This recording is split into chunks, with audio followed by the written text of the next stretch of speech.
Algorithm বা recommendation system এমনভাবে তৈরি যাতে আমরা এক ভিডিও শেষ করার আগেই আরেকটি দেখতে চাই। ফলাফল, আমরা নিজের অজান্তেই ঘন্টার পর ঘন্টা স্ক্রল করে ফেলি। পড়াশোনা, কাজ, এমনকি পারিবারিক সময়ও কমে যায়।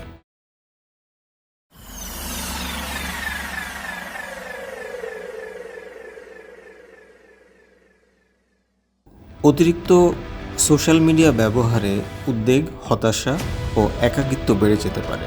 অন্যের সাজানো ছবির সাথে নিজের জীবনের তুলনা করে অনেকেই নিজেকে অযোগ্য মনে করেন। বিশেষত তরুণীরা লাইক ও কমেন্টের মাধ্যমে আত্মমূল্যায়ন করতে গিয়ে আত্মসম্মান হারাতে পারে। ফেসবুক ও ইউটিউবের খোলা প্ল্যাটফর্মে ভুয়া খবর দ্রুত ছড়িয়ে পড়ে।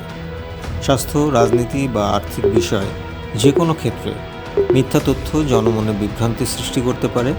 এর ফলে সামাজিক অস্থিরতাও দেখা দিতে পারে। প্রতিটি ক্লিক, লাইক ও কমেন্ট থেকে সংগ্রহ করা হয় ব্যক্তিগত ডাটা। এই তথ্য বিজ্ঞাপনদাতাদের কাছে বিক্রি করা হয়, যা হ্যাকিংয়ের ঝুঁকিতে থাকে। ফলে গোপনীয়তা মারাত্মকভাবে হুমকির সম্মুখীন হয়ে পড়ে।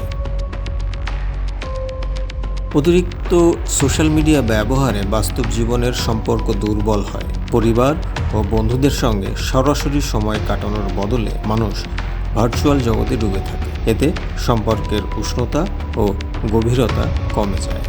সমস্যার সমাধান সচেতনতায়। প্রতিদিনের ব্যবহারের সময়সীমা ঠিক করুন।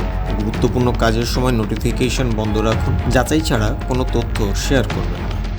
পরিবার ও বন্ধুদের সাথে সরাসরি সময় কাটাতে অগ্রাধিকার দিন। সোশ্যাল মিডিয়া একেবারে খারাপ নয়, কিন্তু ভারসাম্য না থাকলে এর ক্ষতি ভয়াবহ হতে পারে। প্রযুক্তিকে আমরা ব্যবহার করব, প্রযুক্তি যেন আমাদেরকে নিয়ন্ত্রণ না করে, এটাই হোক আমাদের প্রতিজ্ঞা।